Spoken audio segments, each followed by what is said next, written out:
Welcome, citizens of the People Show. We come to you live on Sportsnet 650 on the traditional, ancestral, and unceded territory of the Musqueam, Squamish, and Tsleil-Waututh First Nations. It's Dan Riccio, Satyar Shah, and Randeep Janda. Yes, the People Show. You, the people. Always welcome to be a part of it. 650 on the Dunbar Lumber text line. After all, how can we be the People Show without you, the people? We've got to cram a lot into a little after that wild finish to the Vancouver Canadians game here on Sportsnet 650. But yes, Natalie Spooner will join us after 5 o'clock. Fresh off winning a gold medal with Team Canada. Tosin McKinday on the upcoming matchup between Canada and the U.S. in World Cup qualifying. Our AFC and NFC South previews. And, of course, gentlemen, the anticipation of NHL players returning to the Olympic Games next February. The wait is over. The Olympics are finally here. And people are really, really jacked up about it. And you know what my reaction is? Okay. You're not excited. So that's just like, No. Cool. Yeah, Great. Okay, great. I mean, I could have done without it this year because finally we had a full 82-game season. A lot of fans in the building, hopefully. I could do without a break. But it's here, and we'll have fun with it. Okay, I feel like Dan is always Danny Downer anyway, so you're not going to be happy about this. Well, Sat's more just like I'd rather watch Arizona and Nashville on a Tuesday night than Canada versus the U.S. So. Yeah, you get more viewing of Louis Erickson, Jay Beagle, and Antoine Roussel. That's what we all need in our life. Okay, for one, I love it. This is the premier tournament in the world. NHLers haven't been there in a while. We love it. We want to see the best of the best playing. This is an important day. There is an out here. Yeah. It's not all, rosy. There could be an out in the agreement based on Have COVID. we not learned to not predict the future or try not to predict the future? Well, that's why I'm saying there's an out. Yeah. But I am excited. I want to see the best in the world play together. And, hey, man, Connor McDavid, Sidney Crosby on the same sheet of ice, it's that much closer to being a thing. And Nathan McKinnon, Yep. look, this is...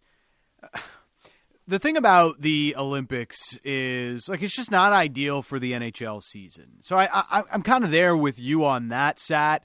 But we do have these, crazy, insane moments that we will never forget from Olympic participation with the NHL players. What was their memory from Sochi? Ryan Kessler saying he wants to get traded? Yeah. Drew Doughty just playing keep away from everybody else. The Sochi games... People don't talk about the Sochi games because the games because it wasn't interesting. The games are super early in the morning. You're going to have some duds.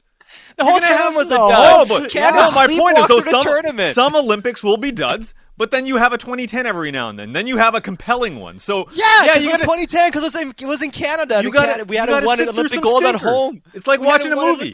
You walk into the theater and say, I'm going to watch that movie. Guess what? It sucks sometimes. Live with it. Yeah. Come on, guys. Well, all three of the knockout games stunk in Sochi.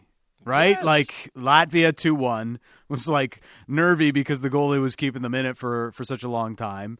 The U.S. game did not live up to the gold medal final in 2010 in Vancouver. It was 1-0. Canada just kind of played keep away the whole time. And then 3-0 in the final over Sweden, where, their best center at the time, Nicholas Backstrom, was taken out right before the final because of a interesting test. So, there was a lot there about Sochi that just didn't live up to the hype. But, Salt Lake, certainly Vancouver, we all remember very fondly. And I think the Swedes loved Turin. Yeah. I think the Swedes did. So, hey, sure. Sometimes our team doesn't win. Yeah. That's all right. No, I get it. But I'm saying, so what was so compelling about Salt Lake is because Canada hadn't won a gold medal in forever, right? And had all the disappointments, and all the NHL players were participating. The failure in Turin had happened in 98. There was anticipation for that, right? It happened. Then 2010, it was on our home soil here in Vancouver, win Olympic gold medal. I gotta say, the interest after that has kind of waned. Were people really outraged when 2018 NHL players didn't go to Pyeongchang? There wasn't really that big of an outrage because we've kind of seen the story now. You know what I mean? Hey, and I'm interested to watch it, but I don't find it as compelling as I found 2002 and 2010. Okay, not even close. Pyeongchang though, watching that hockey Did we not long for NHL stars in that? I remember going back, and shouts to everybody we had in the show, Andrew Ebbett, friend of the station, a bunch of other guys. I kind of longed for NHL stars after that. That you kind of lost interest in it. It doesn't matter if Canada won bronze or not. I do want to see Canada-U.S. best on best, and where the U.S. is at on that front with all of the incredible talent that they've been able to assemble. We didn't get that in the World Cup of Hockey a few years ago. A lot of their players were on Team North America, like a Matthews and an Eichel and all those guys at that time. Eichel might not be even able to play on this American roster, given the way things are going currently for him. But I do think there is...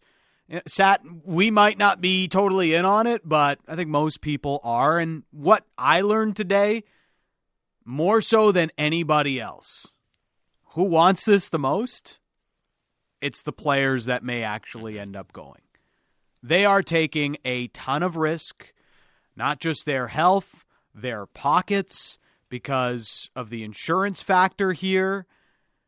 Basically, the NHL and their agents were telling them, like, this is probably not the best idea for you guys to go, given the circumstances of everything that's going on in the world. And the players were like, so what? We don't care. We want to go. We want to be Olympians.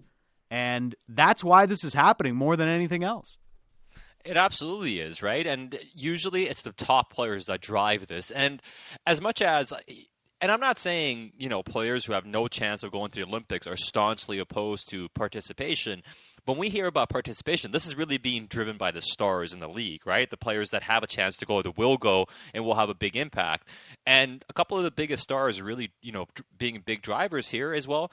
Connor McDavid, who hasn't played with Sidney Crosby, hasn't played in Olympics for Canada. He wants to be part of that, right? So I think there are a lot of star players and high-end guys who kind of see this as perhaps one of the only opportunities or last opportunities to be able to play at this type of stage. And everybody wants to be an Olympian. I understand it from the player's perspective. And you're right. Like, the players are taking some financial risk and they're paying to go to the Olympics, which shows you their desire to do this, which goes beyond just trying to earn money and be in the National Hockey League. Yeah, another player that was really vocal on this was Alexander Ovechkin. He wanted to represent Russia yet again.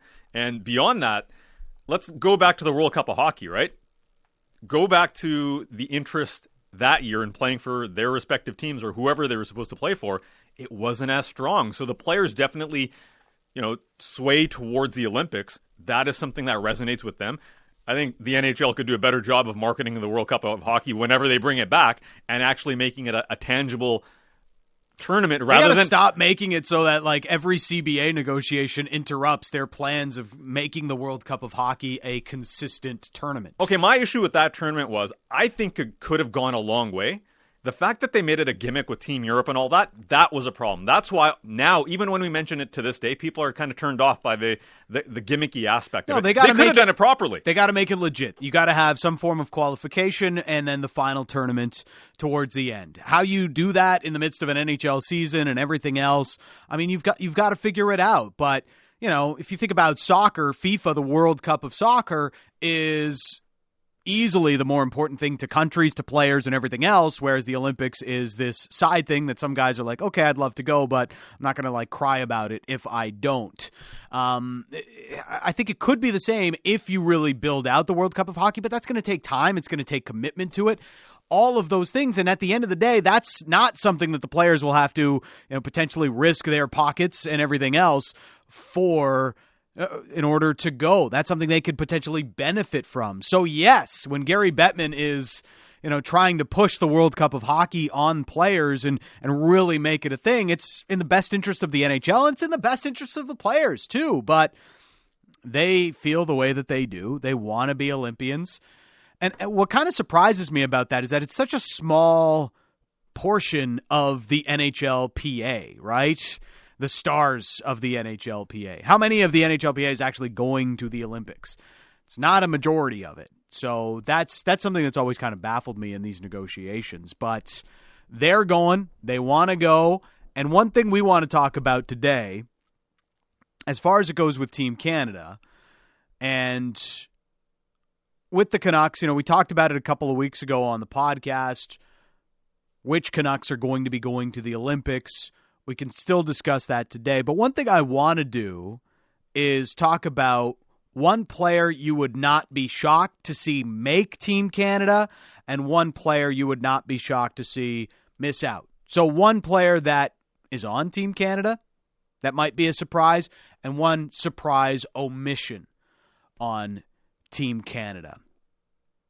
Sat, you want to start it? All right, so the player that I would keep off Team Canada is John Tavares. And I don't even hate John Tavares that much, but it's like, okay, like he's not the two-way force I think people make him out to be, right? And if I'm looking to build Team Canada out, I don't have John Tavares in my top 6. And if I'm going to play somebody on the wing, I'd rather have somebody else than John Tavares. He's the guy I leave off my Team Canada roster. John Tavares, like when I think about who would be a lock, I think a couple of years ago, you probably have John Tavares as a lock on your Team Canada roster.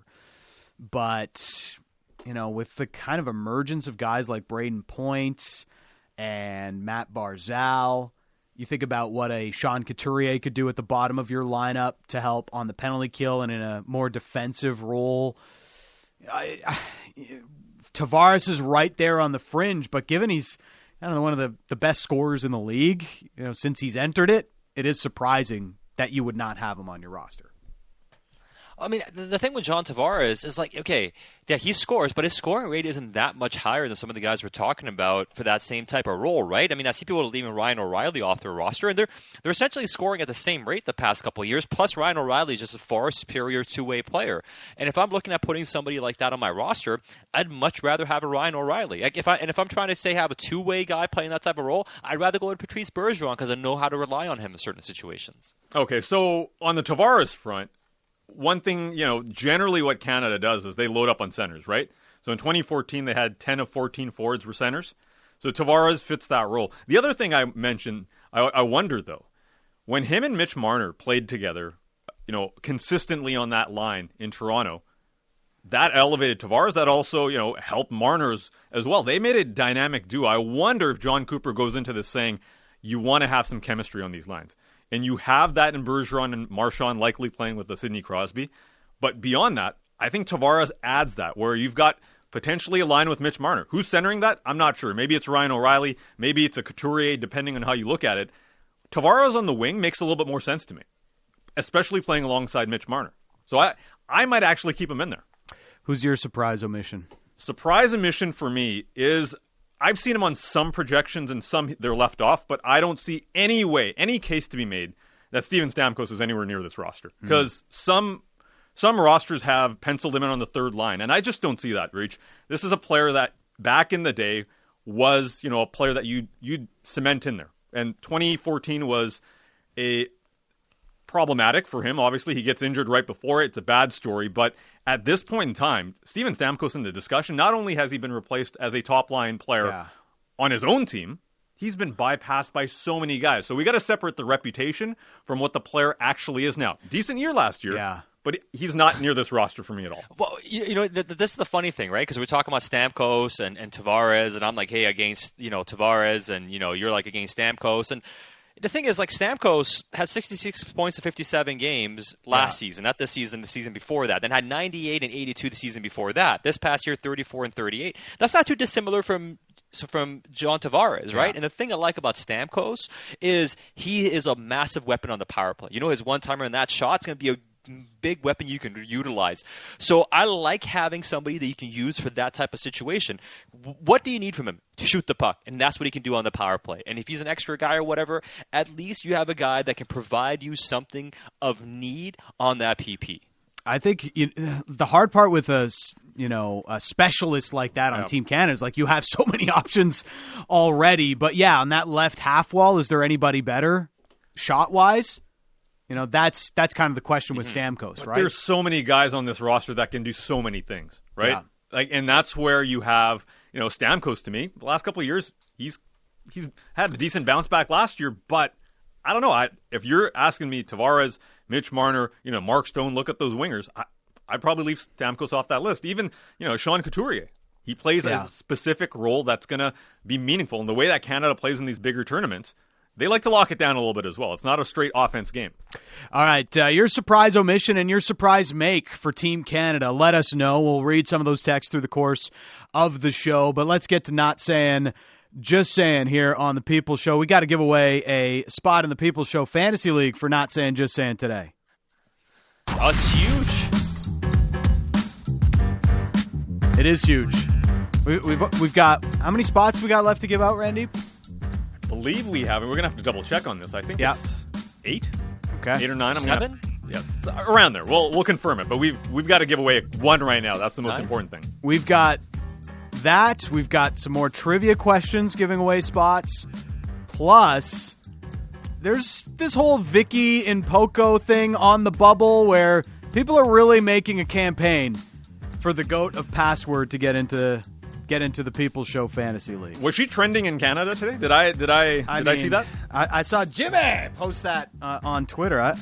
Might have been a fabrication. I'm not sure. Oh, okay. I just hope Randy's not league treasurer based on that accounting there. No, hey. 7, 8, 9? 8? Trust me, we got spots. 10? We'll figure this out by the end of the show. So, okay. We're looking at this, and I'll kick off not saying, just saying with my surprise omission. I'm not saying Drew Doughty is bad at hockey. I'm just saying I don't expect to see him on Team Canada next February. The disrespect you lobby towards that man. Just because he said a team like that. Unbelievable. That ain't it, Randy. He's just not good enough to be on this Team Canada anymore. You've been slandering the man ever since he made that quote. Yeah, and you were like gifting him a Norris Trophy after 20 games last season. Was he not, at least in the first 20 games of the year, in the running? Absolutely he was. 20 games. Small sample size. Fun with small sample sizes. Sad I'll say this, though. Sad it was a COVID year. The season could have been called after 20, man. Come on. I'm not saying Dan Riccio can't have a hot take. I'm just saying Drew Doughty not being on the team is not as hot of a take as you think it is. Oh, that's probably fair. Like, he's not even in the top 10 anymore for Canadian defensemen, really. No, like he doesn't make my roster right now. Surprise edition, boys. It's all about fit. Surprise edition. You think Drew Doughty is on Team Canada? I would love to see a Jacob Chychrun and Drew Doughty pairing, third my. pairing on Team Canada. Sign me up. Okay, Cale Makar, Drew Doughty. No, you're not picking between those guys. Okay, Alex Pietrangelo or Drew Doughty. Aaron Ekblad's the guy I'm looking at. Dougie Hamilton or Drew Doughty? Dougie Hamilton is there probably too. So Doughty's there or an extra or Hamilton. Right? PK Subban was an extra last time around. Aaron Ekblad's the guy I'm looking at though. How is he coming back from his injury? I can see Doughty making it though because like the guys we're talking about here getting into that team is like, you know, Morgan Riley's in that type of discussion. Thomas Chabot's in that discussion as well, right? Shea Theodore, he's going to make the team. But one guy that I'd, make a really big argument for is a guy that you like a lot too, Reach, who just signed a contract with New York Islanders. Well, a bit of a bargain. Adam Pelech. Yeah. I think he's a guy, like if you want to be sneaky, make an argument for somebody that people won't expect, it's Adam Pelech. All right. We'll dive more into that through the 5 o'clock hour. But, Randeep, let's get to a couple of listener submissions for not saying, just saying. Along those lines, Nick from Richmond saying, I'm not saying Team Canada doesn't like its chemistry. I'm just saying I don't want to see a defensive pairing of Duncan Keith and Darnell Nurse on the roster. I think we're all with you there, Nick. We'll see that on Edmonton, see how it works out. Marcus and Gibson's. I'm not saying there's no way Stamkos makes the team. I'm just saying you got to be healthy and playing to make the team. Yeah. That's always been a question for Steven Stamkos. Ollie in South Van. I'm not saying it was a surprise that Sat went from password killer to repping for the password GOAT. I'm just saying we haven't seen a turn like this since Hulk Hogan dropped the elbow on Macho Man. That's great. Greatest heel turn in history. Oh, that's a good submission. Ollie in South Van. Good job, man. I like it. Hogan's the third man! Hogan's the third man! I'll never forget Bobby the Brain Heenan just freaking out. Hogan's the third man! No! There's a couple of wrestling nicknames for Sat here. Legend Killer Randy Orton, Password Killer Safdie Shaw. There's a couple Password there. Killer, yeah. We got a lot of them coming in. We got this one from Vincent. I'm not saying the support for Vicky is real. I'm just saying how much of the support came from Kevin Durant's burner account. A not so insignificant part of it, maybe. JD and Coquitlam. Yep. I'm not saying a coach should wear jeans on the pitch. I'm just saying until you're qualified to do his job at his level or in a position to fire him, you should probably just let it go. JD and Coquitlam, And he says, I'm a day or two late to this. Sorry. No, it's good. JD and Coquitlam, we've got a tough decision to make for the People's Show Fantasy League spot today. There's some fire coming in on the Dunbar Lumber text line. We got another. Don't tuck a white dress shirt into blue jeans if you're coaching on the side of a pitch. Just don't do it. Man's got wins. Yeah. Let's see how he deals tomorrow, though. We got Ken in Edmonton coming in with, I'm not saying Drew Doughty shouldn't be on Team Canada for a team like that comment. I'm just saying it should be his minus 200 over the last couple of years. That should be what you base it on. Minus 200. Okay, they're a bad team, though. Yeah. Tyler Toffoli didn't look good on that team either, guys. Marcus and Gibson's. I'm not saying the Blue Jays bullpen sucks. I'm just saying even their high A team has bullpen issues. Wow. That's good. Yo, Jeff Rose got a great one. I'm not saying Jim Benning has survived numerous lives as a Canucks GM. I'm just saying he makes Leonardo DiCaprio from The Revenant look like a wuss. Jim's got the street cred, man. Oh, man, The Revenant. That movie's fantastic, by the way. Leo survived a bear fight, you know? Jim survived a banner. Come on. We got this one from Brad and Pomo. I'm not saying Brad Marchand gets a key to the city. I'm just saying Canucks fans would love him on Team Canada. Whoa. I don't know, Brad. You're getting into some murky territory there. Okay. Every Canadian saying, yeah, you want that jerk on your team. 100%. This text from Vicky. Not saying Pietrangelo isn't worth getting on Team Canada, just saying not sure I can stomach Reach's pronunciation of his name through the Olympics duration. Oh, Vicky's not happy. That's angry Vicky right there, Reach. She's coming after you. Alex Pietrangelo. I'm sure most people would not like that. No. Are there any other Italian names on that team? Probably not. He might be the only one, unless Phil DiGiuseppe makes the team. Could happen. I think he's going to be a breakout player for the Canucks this year. Is he going to break out that much? I think not. All right. Keep the text coming in. We're going to decide on who is our lucky winner for not saying, just saying in the break. Give out yet another spot in the People's Show Fantasy League. It's the most exclusive fantasy league in the Lower Mainland. You want to be a part of it. You want a chance at some of these prizes. You want a chance at the pride of beating me, Sat, Randeep, and even our favorite former Canuck goalie, Eddie Lack. We'll have some more spots to give out with trivia through the course of the show as well. Natalie Spooner, fresh off winning gold with Team Canada. She joins us next on Sportsnet 650. The People's Show is presented by Grip Auto and Tire. Quality service you could trust.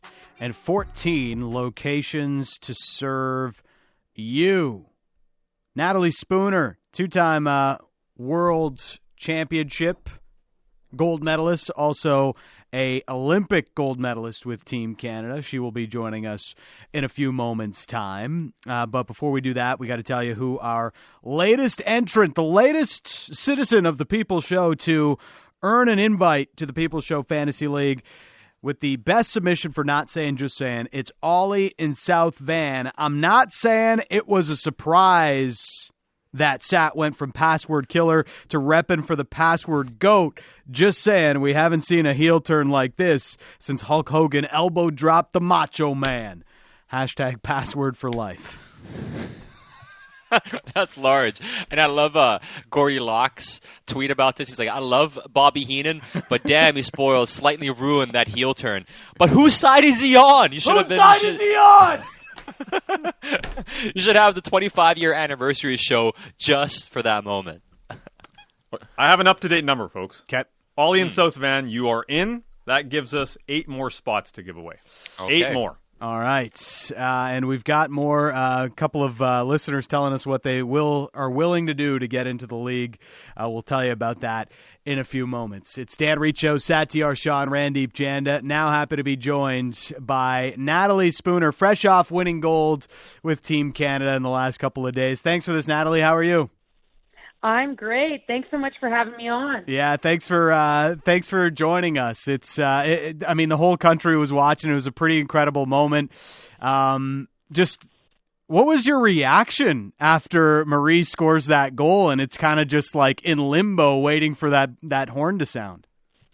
I mean, I was jumping up and down on the bench, and then they were like, okay, keep calm, like, settle down, like, we just got to wait. And then, obviously, we kind of checked it out on we have, like, some iPads behind the bench where we can kind of, like, review the plays before, like, if there was, like, a play we wanted to review, so we could look at it, and we were like, okay, it definitely went in. So now we just got to wait it out until they review it. And finally, they reviewed it, and they sounded the horn, and we just exploded off the bench and couldn't get to the goalie quick enough. Have you still come off from that high yet, or are you still flying high? Oh, still feeling it, but I mean, I'm back home now, so trying to calm down a little bit. Like, it's pretty crazy, this World Championships, because normally it would be like at the end of the season, so in April. So then you'd have like all this time off after. But now we really only have a week of time off before we get right back at it to get ready for the Olympics that are February. So it's definitely a really like kind of different feeling, but I mean exciting at the same time because we're kind of on this high and we can kind of keep riding this wave. The game was a total roller coaster as well. You know, after 20 minutes, you're down 2-0. You're doing all the right things, but you can't necessarily score. What was the message after 20? Yeah, I think like the whole tournament, really, our team was, you know, we knew maybe the first period wasn't our best period, but if we could kind of stick to our game plan, we kind of gained a lot of momentum. We had really good second periods. Third period, you know, we played pretty well too. So we kind of just said, like, let's stick to our game plan. We're playing the right way. Let's just keep getting pucks to the net, being all over their goalie, getting in our eyes, and they're going to go in for us. So I don't think, like, we weren't really panicked at all after the first period. We were pretty calm, actually, just like, let's just stick to it. There's lots of game left. Like in that first game we played against the U.S., we scored, I think it was like 4 goals in one period. So we're like, we can do it. Let's just, you know, stick with it. How did things gel so quickly? I mean, it's been a long time since the band was together, right? Mm-hmm. Yeah, it's pretty crazy because, I mean, it's been 2 years, I think, since we got to play like a different country. I think we were just so excited, and it was definitely, you know, a different team than we've had in the past. We had a lot of young girls. A lot different, but I think we were just all so grateful to be able to play hockey again and to be back, and our team got along so great. I mean, I can't say how we gelled so quick because I would say normally, you know, like Olympic years, we have that time to gel because we have like the 6 months leading up to like gain all that chemistry, where we only had, I think it was like 3.5 weeks to get to know our line mates, and I had really never played with, like, I got to play with Melody Daou, who I had never played with before. So, I mean, it just seemed to happen for us, and we seemed to gel really quick, and we all got along so great. It just worked for us. Well, you know, it's been a few generations now of incredible hockey players coming out on the women's side that are just fantastic. And you talk about the younger generation coming up now as well. Like, what impresses you about the younger women coming up now playing with you guys and the level that, you know, all these individuals are approximating at such an early age now? Yeah. I mean, I think back to when I was young, and I don't think it was until I was probably like 11 years old when I met Jennifer Botterill, and that was kind of my first female hockey role model. And now these young girls are hopefully getting to see, you know, girls at the Olympics, or, you know, we still don't have a professional league where they get to see us play in that, but seeing more women on TV, and I think that that's a huge step. And you see these girls, they have skills coaches and skating coaches at such an early age, and they're getting to be so skilled and so fast so early on. And I mean, I got to train with one of the young players who actually got to play with Sarah Fillier for the past 1.5 years in Toronto. And I mean, just to see her level of skill and her explosiveness and how dynamic she is as a centerman, I mean, I'm like, wow. Like, it's pretty amazing to watch that she's, you know, only 21, but that good. So, I mean, the future is bright for Canadian hockey, to say the least. Like, we have so many amazing players coming up. And I think, you know, it's definitely them being able to see to see role models that are female, but also getting that training at such an early age and getting to really hone in on their skills. And the chemistry with your Melody and you know, Sarah's line was unbelievable. But I gotta ask you, have you checked in on Blair Turnbull? How's she doing right now after that celebration? She's good. I mean, what a crazy moment. But I think that the best thing about Blair is that when she goes for anything, she goes 100% in, and she did the same with that celebration. And obviously, you know, she got injured on it, but I mean, she goes hard. And I mean, we're just lucky that she's going to be back and you know, be healthy enough to play in, you know, the next big tournaments. But yeah, that was crazy.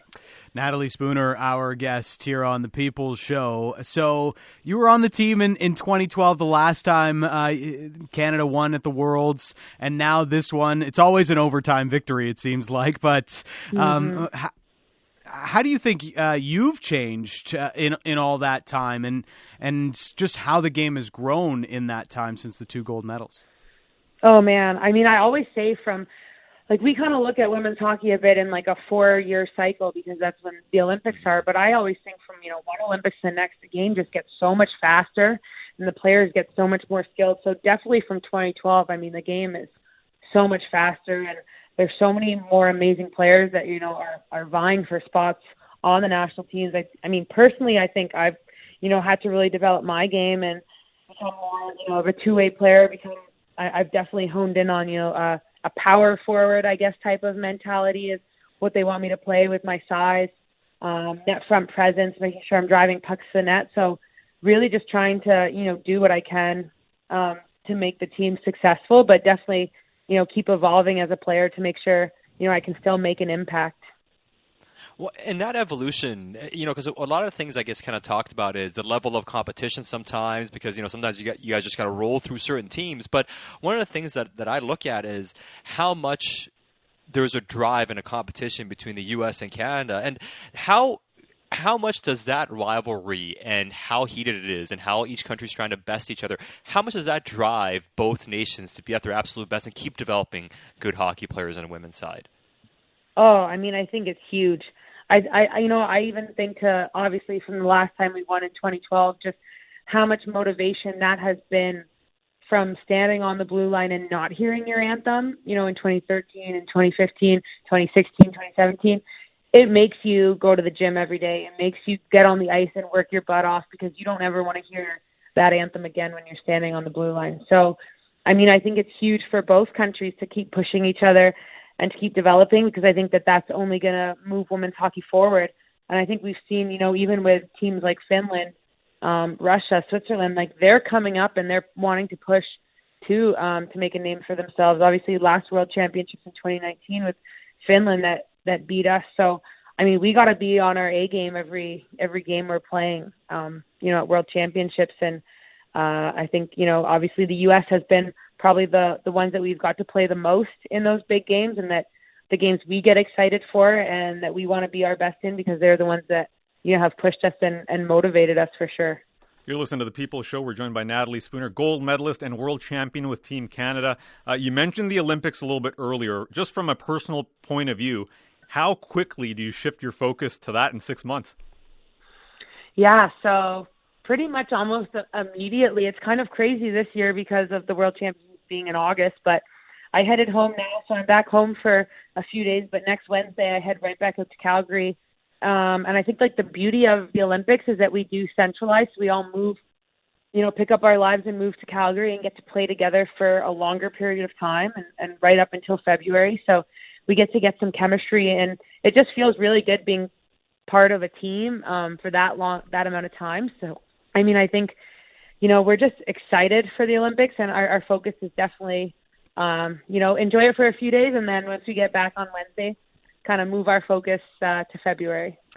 2.7 million watched the game the other night, Natalie, and we see it's obvious there is an appetite to watch more of the women's game. Where are we at with how we can use these types of moments to continue building the professional side and having one specific league that we can grow together?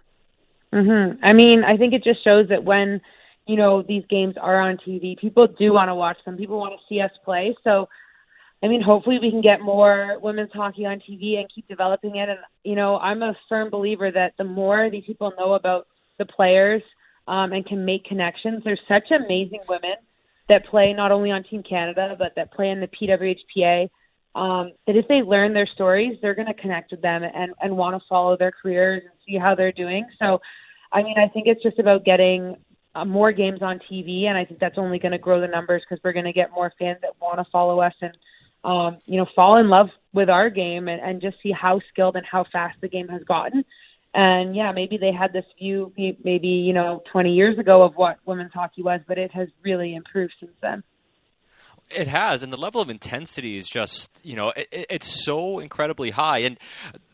And one of the things I was just so impressed by, and it goes back to even what we watched at the Olympics, watching Chrissy Sinclair and a women's soccer team winning a gold medal, and how inspirational that is. And it's one thing to be inspired to go out and play a sport, but how much more powerful is it for a young athlete, especially young women who are trying to get into and make a career out of this, that they know that, okay, it's not just about playing, having fun, and perhaps being an Olympian or playing in the World Championships, but I can make a living out of this. How important is that to inspire the younger generation? Yeah, I mean, I think it's huge. I think, when I was little, I thought, I had 3 older brothers, so I thought I was going to go play in the NHL, and I thought that was going to be my job. And I soon kind of came to realize that wasn't really, my future, but I got to meet Jennifer Bottle, and I was like, wow, I'm going to go to the Olympics. I want to win a gold medal. But, there's still not that league where women hockey players can make a full-time job. So a lot have, whether they have jobs on the side or speaking engagements or whatever they do, to be able to make a living. So I think that, it's huge if we do get that league, and then little girls can see that, wow, I can, be, the next female hockey player that, is a true professional. And I think we're still waiting for that player that's going to be like, okay, well, like, yeah, I go to university and I get my education, but I can have a full-time job playing hockey, and I don't have to worry about having, some side gigs. Natalie, congrats again on the gold medal. Really appreciate your time here today, and get some rest in before you start getting ready for the Olympics there. Yeah, thanks so much. There is Natalie Spooner, gold medalist with Canada at the World Championships this week, and just, incredible. She was on that 2012 team here again in 2021, and we talked about this with the women's game after Canada won gold at the Olympics on the soccer side. How do you continue to build that and really grow from this? Use this moment as momentum to really capitalize, and you hope you see that because, I mean, there's just so much talent. Right. And having a specific league, I know the NWHL, the PWHA, they've done so much work to try and get there. But you got to have one specific league for these women to play in, for these athletes to play in, to continue growing it. And you'll only see, I mean, the growth has been exponential already over the last 10 years, as Natalie mentioned. But you have that, then you'll really see the game really start to grow at a crazy rate.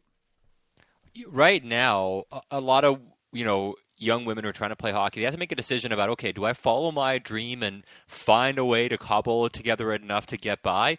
Or do I just go and finish my degree and get a job that I can do 9 to 5 and not worry about my next paycheck and not worry about what the future looks like? I mean, that's not an easy decision to make. If you're you're a young man or a young boy trying to play hockey, you're always in the back of your mind thinking, at least I got a chance to make a living out of this, right?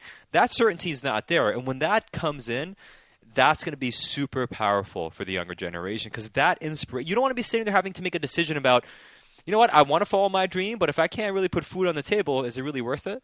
Yeah, that's the single most important factor here. And the other thing that makes me optimistic is that you do have corporations now putting their checkbooks out and sponsoring and putting on a lot of these leagues or the Dream Gap Tour, or at the very least, marketing these individuals like Natalie. You haven't had that in the past so much. Now, all of a sudden, it feels like the tide is, shifting a little bit. And that's important because you got to follow the money. And as long as there's corporate leadership to say, yes, we believe in the product, we believe in the individuals, which the hope was they'd be doing this 10, 15 years ago, but they didn't to the same level. Now, all of a sudden, you're looking at it and saying, okay, it seems like there's some positive momentum there, but that needs to continue. And that single league, one that they're making pretty good money, right, compared to what they've had to do in the past, that's very important. But the fact that the corporations are kind of lining up now, that also signals that there's more going on. Playing is one thing, but you need the corporations to follow suit.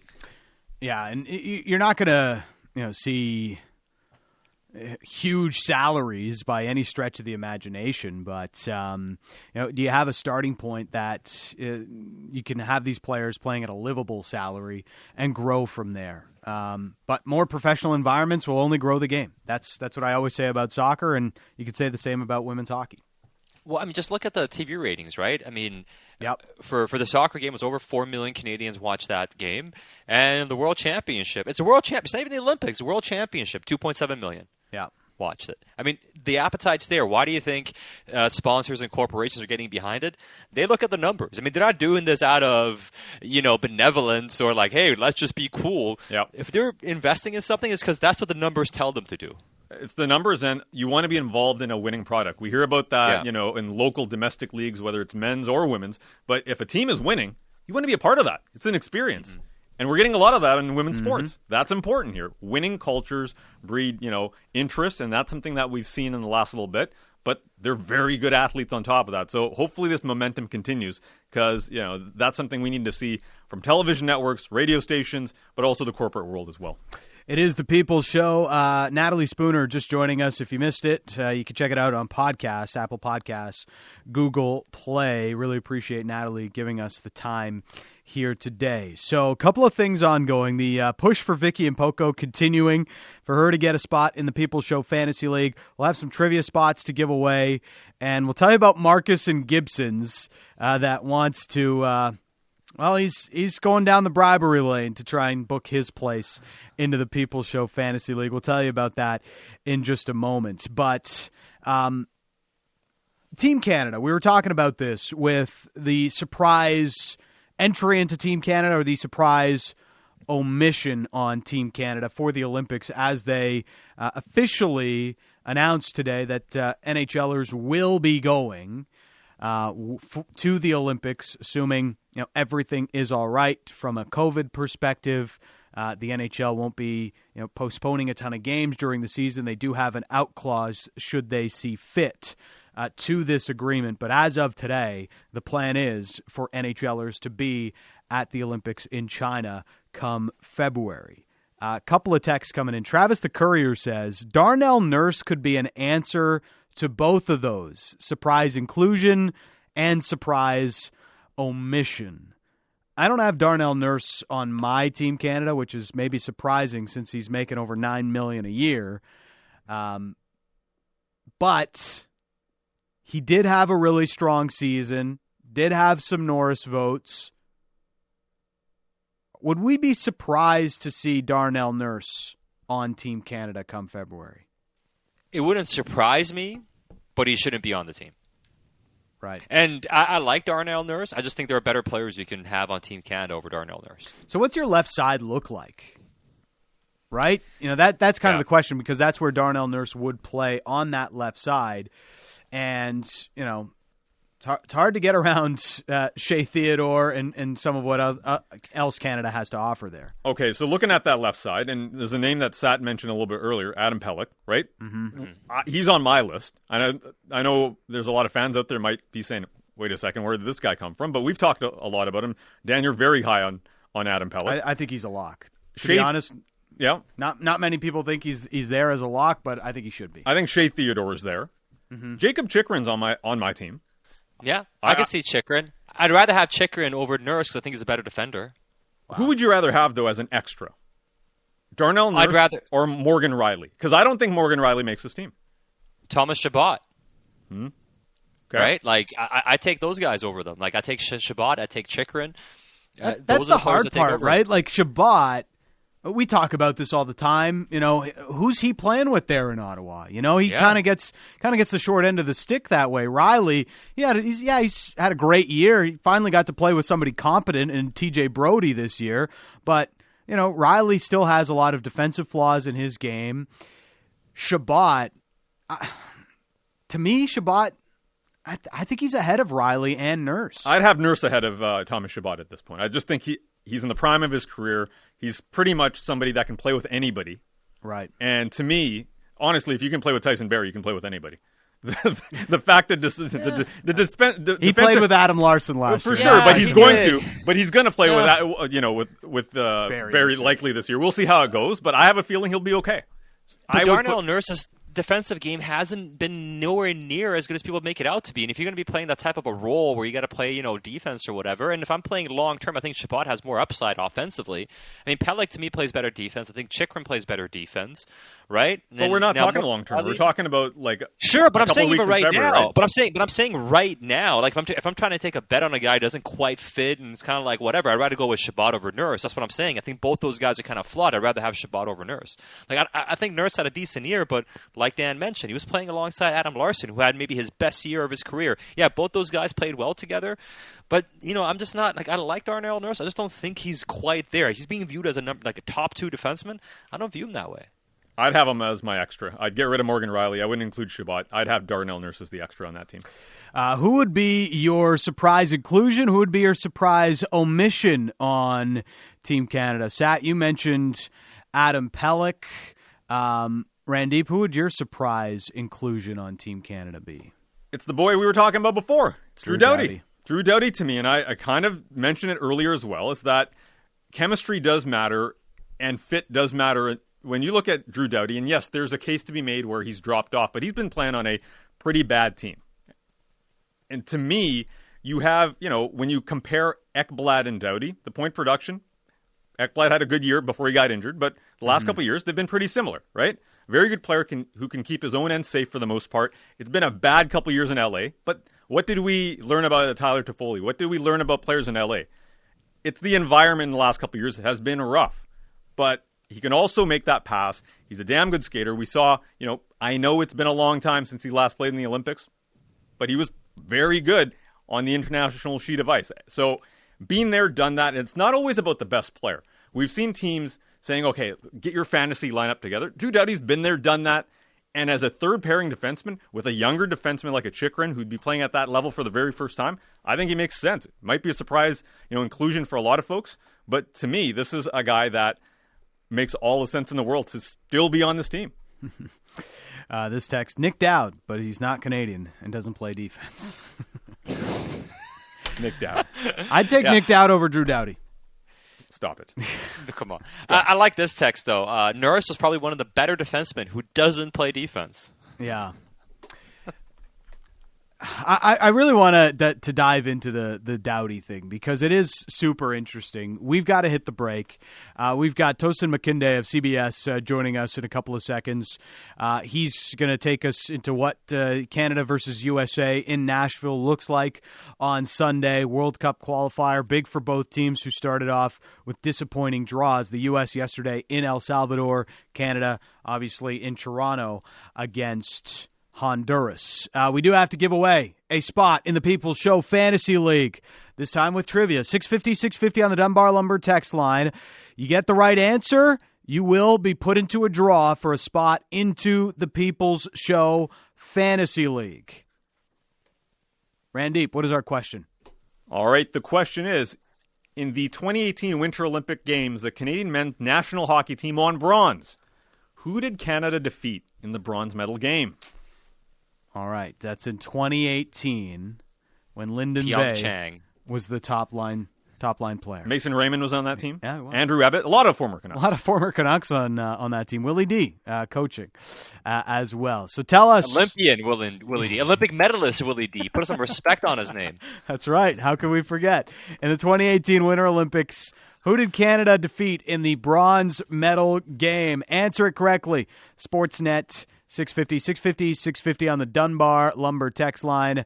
Correct answer gets into the People's Show Fantasy League. I'll tell you who's won it next on Sportsnet 650. The Dunbar Lumber text line is just always fire. We've got a story to tell you about Marcus and Gibson's and what he's willing to do to get into the People's Show Fantasy League. Loyal listener to Sportsnet 650. He's got a proposal. We'll tell you about it coming up. If you are willing to do something to get into the People's Show Fantasy League, let us know. 650 on the Dunbar Lumber text line. It's Dan Riccio, Satyar Shah, and Randeep Janda. We gave out our latest spot in the People's Show Fantasy League via trivia. Randeep, what was the question and who was our winner? The question was, in the 2018 Winter Olympic Games, the Canadian men's national hockey team won bronze. Who did Canada defeat in the bronze medal game? The correct answer? The Czech Republic. And through a random draw, the winner is Sean. So congratulations to Sean. You are the latest entrant into the Fantasy League here on the People's Show. And we got, as of right now, Reach, 7 more opportunities to get into this league.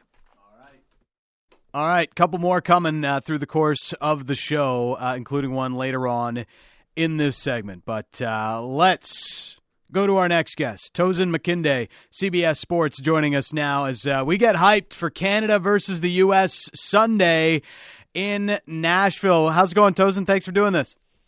Hey, Dan. How are you doing? Doing well, man. Doing well. Thanks for I'd be better if Canada got a win last night, but CONCACAF going to CONCACAF. Of course. That's literally, I think, for me, CONCACAF, CONMEBOL, and CAF, Africa, they have the 3 most hardest ways to qualify for the World Cup. So CONCACAF goes full CONCACAF every single time. And I think Canadians, like, we're learning this for the first time, really, with having not been in the final stage of World Cup qualifying since the late 90s, but it's just a special experience, right? I mean, the Americans didn't even qualify for the last World Cup when, they are usually just, handed a spot or predicted to be there, but you just can't predict what's going to happen once you get to this stage. Not in the slightest. I mean, I have my 4 teams that I think is going to win, qualify, but I don't know. Like, CONCACAF is going to bring a surprise on everybody. So I hope my 4 teams go through, but we'll see how that goes. Well, from a U.S. perspective, they draw El Salvador in El Salvador, which is not easy to play there, but there is a level of disappointment. What's the mood like amongst the team and just fans right now south of the border? I think a lot of American people are kind of disappointed. It's mixed feelings because some people are realizing this is still a young team, that this is the first time most of them have ever been in this sort of situation.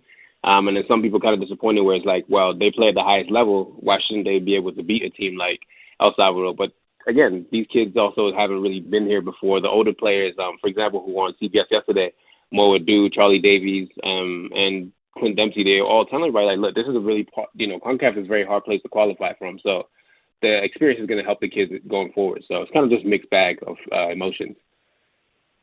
And the thing in these CONCACAF matches, too, is you have to expect that type of football, right? Where it's like, they're going to try to get under your skin. They're going to do time wasting. They're going to be diving. And, hey, you do what you got to do to win, right? I mean, that's kind of the way it works. But that can be very frustrating, especially for a side like Canada that's finally got some talent and they're trying to, play an expansive style to score. And playing against these types of countries that are willing to kind of go into the gutter, those are not easy opponents to beat sometimes. Not even in the slightest. Not even close. Tosin McKinday joining us here on the People's Show. It's when I think about like how the game has grown over the last number of years, certainly in Canada we're kind of just like going into this, bright-eyed and baby-faced watching Alphonso Davies, Tosin. But for the U.S., I feel like I've really seen a culture really starting to grow around the men's and women's national teams over the last 10 years, really. No, for sure. I mean, so I actually immigrated to America in 2001. I was born in London. I moved here. So my whole life growing up was just football. So when I moved to America, it was very hard to watch the sport. It was very hard to play the sport. My team was one of the first teams when they switched from the youth system, they switched to academy in 2007. My team won the first one. So I've seen the sport grow so much. I mean, I was a ball boy for DC United in 2004 when Freddie Adu was there. So the sport has grown up so much in this country, and the expectations have changed. People really are expecting them to do well. They're like, now at this point, it's like, no, you have to win. So it's like kind of tempting expectations at the same time, but it's like everything has changed. And like, especially the women's support has always been there, but now the men's is just starting to finally get up there. We're like, oh, we expect them to win now.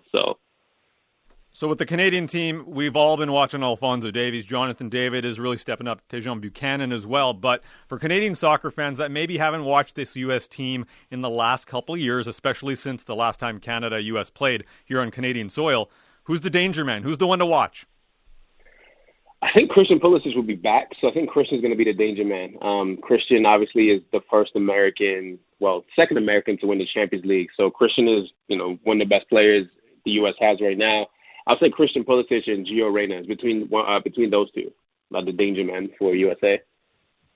And when you look at that American team, though, if you do find a way to get in Christian Pulisic's way, does that kind of throw their entire attack off? In a sense, yeah. I mean, you also have to be careful of their midfield players. Tyler Adams and Weston McKennie are just two. They play Juventus and Leipzig, two Champions League teams, and those two players kind of control the midfield for them. So I feel if you can kind of get in their heads as well. I think what Canada can really do is you guys are really good in the counter. I've seen a couple of your games in CONCACAF World Cup qualifiers this year, and you guys are really good in the break. One player that I really like is Kyle Larin. Kyle's just always scoring. So, I think, you guys are really good in the counter, so that's something the U.S. have to watch out for. Tosin McKinday joining us here on the People's Show. Now, we're super excited for that match to come. I desperate for Canada to get a result, but we'll see what happens. Going to cross my fingers. But we've seen like a wild summer transfer window, Tosin, and I don't think anybody expected the turn that we saw with Cristiano Ronaldo to end up back at Manchester United, especially after the speculation was leading him to City and maybe the pipe dream of him and Messi suiting up together at PSG. What does it do for Manchester United to get Cristiano Ronaldo back at this stage of his career where he's still an elite finisher, but a very different player from what he was all those years ago? So I'm a Man United fan. I've been a United fan since 1995. So I've watched so many Man United games over the years. I think what this does, and you can kind of see already what how the players feel on social media, it boosts the players up. For a lot of these players, this is kind of their hero. Jesse Lingard, for example, there's a video of him training with a young Cristiano in 2003, and now Jesse Lingard and him in the same team. You have players like Marcus Rashford, who basically copied Cristiano's free kick technique, and you can see the players are really excited to play with somebody like him. And what he kind of does for the team is he brings a certain level of professionalism as a player. He's disciplined enough to be at 36 years old, one of the best. I mean, I was watching the Portugal game the other day, and he didn't play too well, but he ended up scoring 2 goals just out of nowhere. And that's the sort of thing that he does in an instant. It can be 3-1 because of him, and that's just the sort of things he brings as goals. So that's kind of what United are getting now. Is probably the best finisher ever.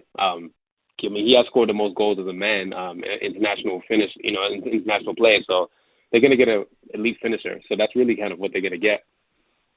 Tosin, really appreciate your time today. All the best on Sunday, but not really. Thank you. Appreciate you. Take care, guys. There's Tosin McKinday of CBS Sports covering soccer there, joining us here on the People's Show. Sunday's game against the U.S. is going to be like both teams getting a draw in their first match. Canada, it hurts more because they were on home turf. That one hurts, man. And now you got to find out how you're going to pick up points elsewhere, Sat, because I'll tell you, John Herdman, when he was mapping out this qualifying process, he probably had 3 points circled for that match against Honduras last night. And looking at these first two matches, what were they kind of hoping for? Maybe 4 points, right? Yeah. 3, and then, hey, if we can get a point, 4, that's fantastic.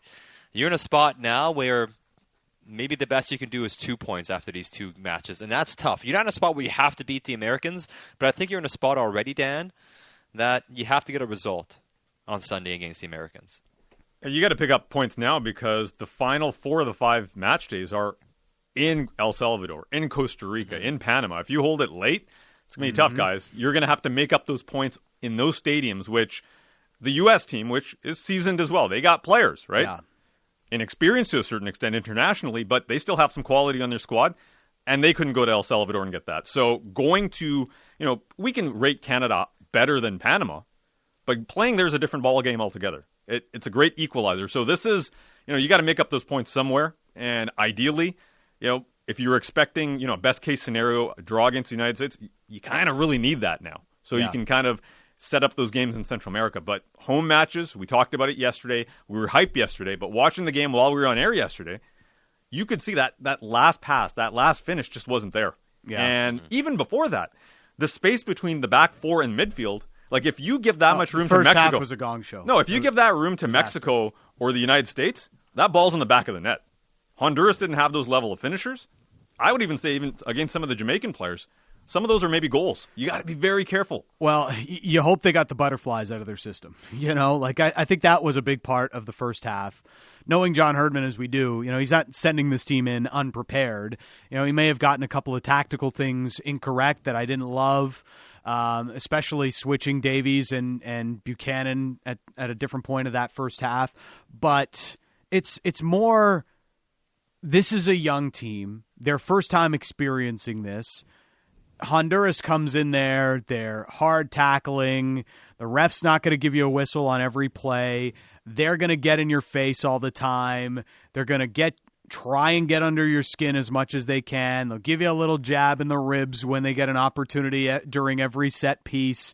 Nothing's going to come easy. And for these guys going through it for the first time, they learned that last night in the first half. And you just hope they got it out of their system and they can move on from here because, El Salvador next Wednesday at home at BMO Field, that's a must-win game now because you lost 2 points essentially last night. You can't afford to lose you can't afford to not get 3 points against El Salvador next Wednesday. And just because you have a golden generation doesn't necessarily guarantee you success, right? Remember the Dutch team in the early 2000s? I know they made a World Cup final, of course, against Spain.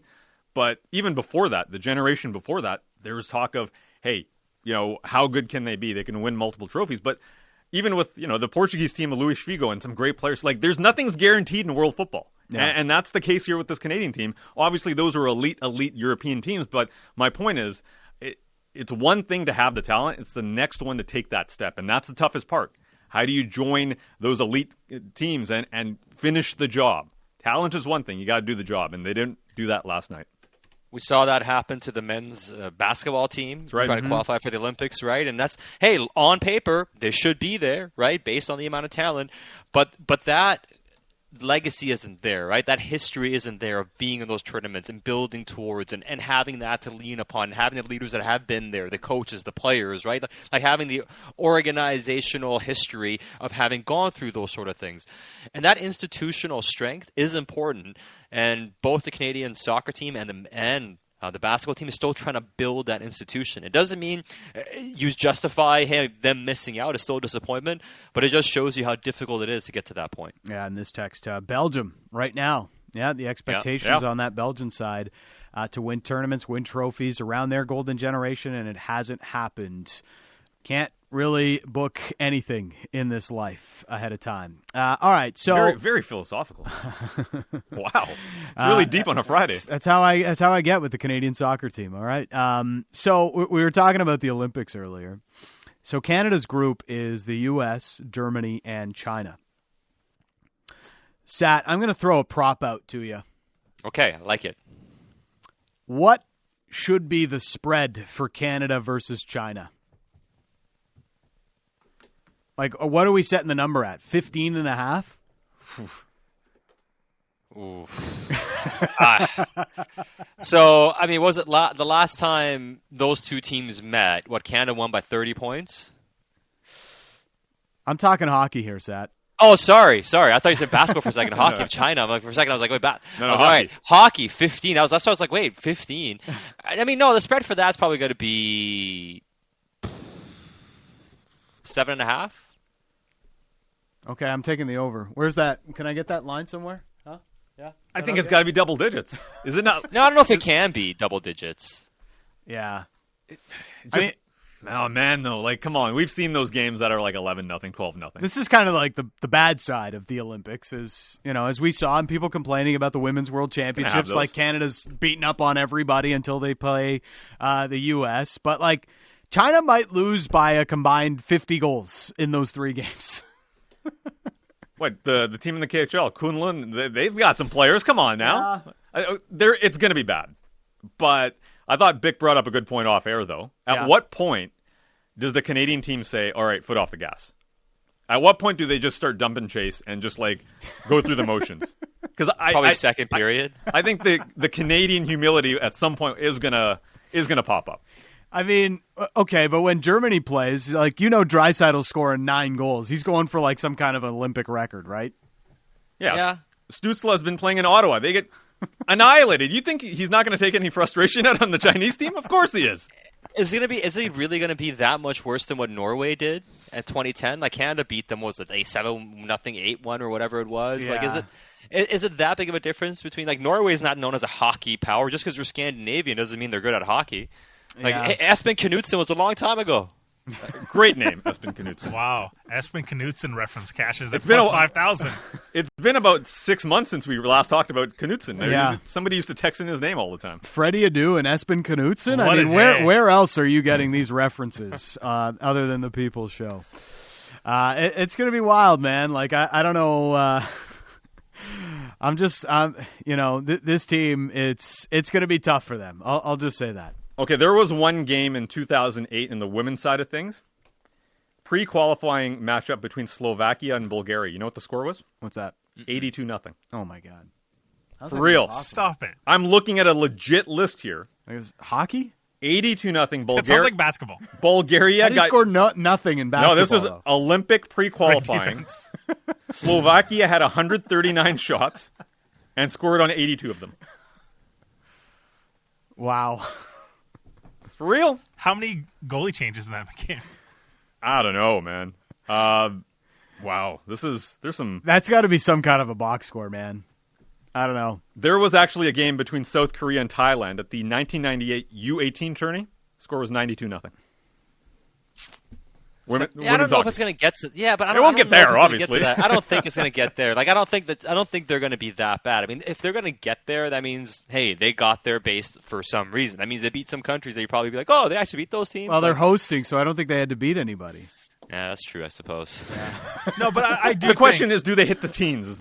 That's the question I have. look, if I was in the spread, I'd probably say 10.5. Yeah.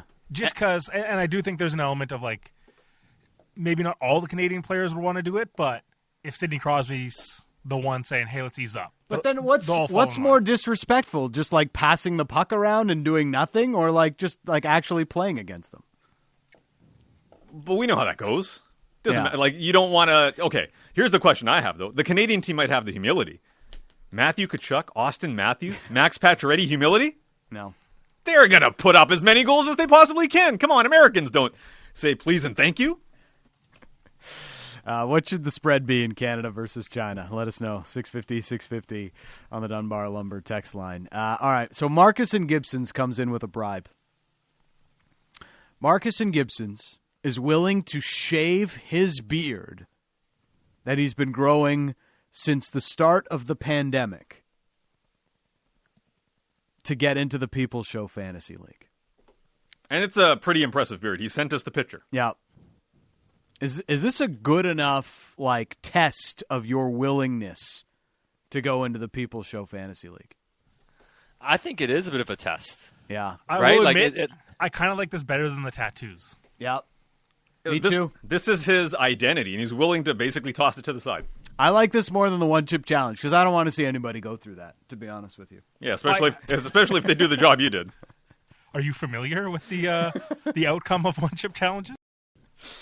Everybody other than Randeep will suffer tremendous pain. Yeah, So. I'm not even doing it, so I don't suggest. That's why I always do the disclaimer when we talk about the no one chip challenge that we're not suggesting you do this, and please do not do anything Yes. that causes bodily harm. Marcus and Gibbs, he's got a pretty gnarly beard. Like he sent in a picture. It's impressive. When we got the text, I wanted it in relation to the beard, because I was growing a beard and I just shaved off the other day. That's right, yeah. And, right.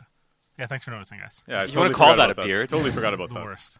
But It was like 3 weeks in a stubble. I called it a beard. That grows that in 10 minutes, all right? it was quite the impressive beard from Marcus. It's like it feels like you're stripping away a part of his identity. Okay, let's put it this way. If Sons of Anarchy was shot in Vancouver, he could be an extra. It's an impressive beard. Yeah. It's an impressive beard. Good way to put it. He's put some time into this thing. All right, so Can we just say he shot himself to the top of the list? he did. I like it. We've got some impressive wagers going on here for what you're willing to do to get into the People's Show Fantasy League. We've got more trivia coming in the next hour, and we've got our AFC and NFC South previews. It's all coming. Sportsnet 650.